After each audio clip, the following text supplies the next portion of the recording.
Hey guys, what's going on? Jeff here from Films at Home.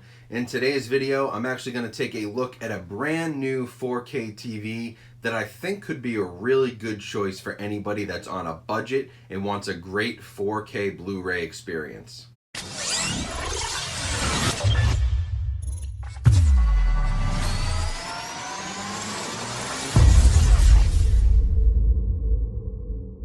Hey guys, so thanks for coming back to the channel. In today's video, I've been working on this for a little while now, but I finally want to put it out there. And this is a review of the Hisense H8F 4K TV.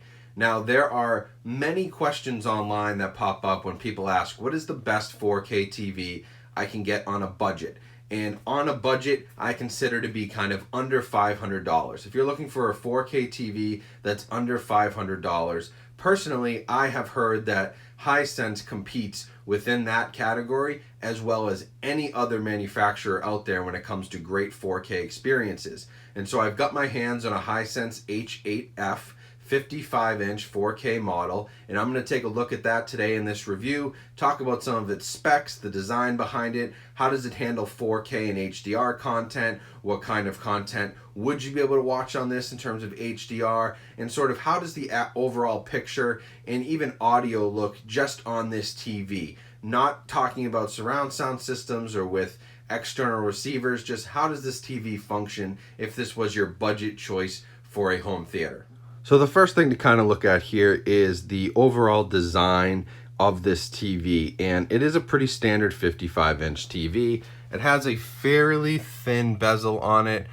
That's kind of hard to focus on, but very thin bezel, and it looks good on a wall mount. So I mounted this on the wall, and it is pretty skinny, right? It's not a very thick TV, and so it's gonna look good wall mounted. It also comes with 2 feet that you can put on the bottom, and so usually some of these TVs only have 1. This comes with 2 feet, and that is very helpful when it comes to putting it on a stand. It's a little more sturdy than your average TV. Now, flipping around to the back, we have your very basic inputs. Luckily, you have an optical audio cable as well as 3 4K HDMI ports, a USB port, as well as an Ethernet and cable hookups. It was very easy to mount. It took just a few minutes, and the quality of this is pretty nice. It has a metal border, but the back of it, a little bit of a cheaper plastic, and so that's something that you're gonna pay for. It definitely feels like a cheaper black plastic on the back. It's not a premium quality material, I would say, but you know what? You're paying under $500. This TV is going for $400, and that is to be expected. So that's sort of the overall design of the TV. It is pretty standard. It's nothing fancy. It's a pretty basic TV. Now, it does have ULED technology, which is supposed to help with color. It also has some local dimming and backlights, which will help with black uniformity and your black levels on the TV. And it also handles HDR10 and Dolby Vision HDR. So if you're looking for a good budget TV with Dolby Vision, this would be a great choice. It's one of the few in this price point which will handle Dolby Vision HDR. So here's some demo content of the 4K TV in a completely dark room. This is just actually 4K HDR content off of YouTube because I tried uploading this video multiple times with 4K Blu-ray content and it kept getting a copyright strike. But as you can see, this is really nicely detailed. Black levels are pretty good. You can see a little bit of the kind of flashlight effect around some of the lighter colors against the black backdrop. But overall, it's really not too distracting. I've seen much worse on other TVs, and the color here is really good. It's handling black levels really well. Most of the washout and some of the focus issues you're seeing are mostly due to my camera. So this is a really nice TV. It has really great black levels, and it can handle HDR content with ease. And I think that you'll be really happy with it when watching 4K Blu-rays. I wish I could have showed you a demo of that, but it is really, really impressive. One other area where this TV is going to be really good is for gaming.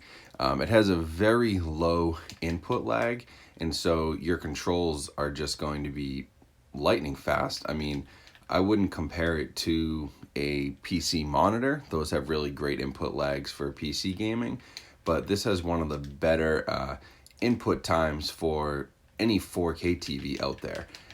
Content looks great. This is just standard SDR content from a game called Killing Floor 2, and it looks really nice. 4K HDR content on my Xbox One, gaming with that also looked incredible. The only thing to note here is that there is a little bit of an issue with fast motion.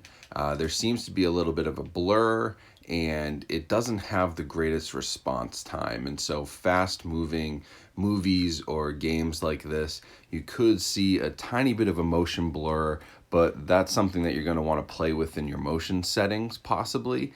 And it's also just a matter of it being a budget TV and that being what you pay for. It's not really noticeably bad, but it is certainly something to keep an eye out for when watching movies and playing fairly fast-paced games like this.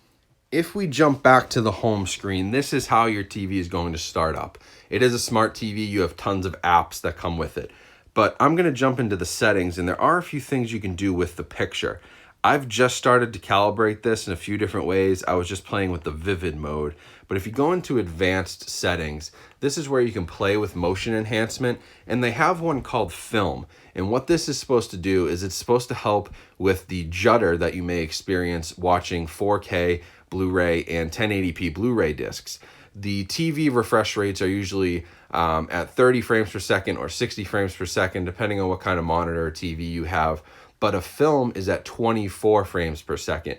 And so this is the type of TV where if I put on film, that it will actually help adjust for the judder and the difference in frame rate you get between watching a movie and watching just regular TV or other 30 or 60 frame per second content. So that's a cool feature. You can also play with the motion clearness if you really want to. I highly recommend staying away from it. And I also turned off noise reduction and digital noise reduction because we really don't want that. We don't want the DNR. It's a big complaint on movies like Star Wars where they do digital noise reduction and they remove a lot of the grain, and it actually makes the image look worse. Now, the other thing you're going to want to play with is your backlight. This is local dimming. Right now I have it on high because I'm playing around with it, but there's 3 different settings, and that is going to be what helps with your black uniformity. If you turn the local dimming off, you can adjust the backlight level, and you can see as I adjust this down, the screen becomes much darker. Now, if you go all the way down to 0, you're going to get a pretty dark screen. I'm thinking about keeping this somewhere in the 50 to 70 range just to get enough brightness, and turning my local dimming most likely on medium so that you get good black uniformity, good local dimming. It helps with scenes that are very dark. It will adjust the lighting of your picture so that you don't get really these washed out colors or anything like that. I could do a whole video on that and go more in depth, but I recommend you just play with those settings and adjust it to how you like it so that you get the best experience for your personal home theater. Now, the UI of the TV itself, this does run on Android TV, and so pretty much any app that you could get on an Android phone or tablet, you can get on here. There are things like HBO Go, Fandango, all kinds of stuff. Spotify, Netflix, Hulu. The box that the TV came in says that it has over 4,000 available apps. And so there is plenty of content, including live streaming TV like Pluto TV or Tubi or other things like that if you don't have a cable box hooked up like I don't in here. But basically, all your basics are here. Prime Video, YouTube. They have Netflix recommendations for you right on the home screen. I've heard some complaints about the UI on this TV online, and I personally don't feel that it's that bad. It's comparable to the TCL Roku TVs, where this is going to be your startup screen. It kind of has this home screen, and then you go from there. The other thing that this TV does offer is the Google Assistant. So if I hit the Google Assistant button, it will pop up at the bottom of the screen, as you can see here. Play YouTube movie trailers. And it will bring up movie trailers on YouTube for you gives it a second to load here. But it is kind of neat. If you do have any sort of Google integration in your house, if you have Google Home, it can also do things like dim your lights in your home theater. It can do anything that your Google Home can do, you can coordinate through your TV. And so signing in here to my YouTube page, now you'll see that it will jump right to some of the most popular or latest movie trailers, which is kind of cool. And you can do this. You could say play Netflix. You could say put on South Park on Hulu. You can do whatever you want, and the Google Assistant will take care of that. So you can see it looks like they put on Top Gun's trailer here for me, or some sort of behind the scenes. So it jumps you right into that, which is kind of cool. And if you say play YouTube, new trailer for the Batman movie, it will play that. Now, really quickly on the sound, again, I would recommend 100% that you hook up some sort of at least a sound bar, but I would recommend at least a 2.1 dedicated system. And then obviously, you know, if you can get a 5.1 or a Dolby Atmos, that's going to be the most effective. But if you are stuck just listening through the system sounds, they do have a few different modes where you can put on theater, late night music. Late night mode will keep the dialogue clearer, but keep background noise down so you can watch things at night. And they have different things like total surround, total volume, total sonics. There's all these kind of different virtual surround settings. And if you do have it on a wall mount, you'll want to turn that on.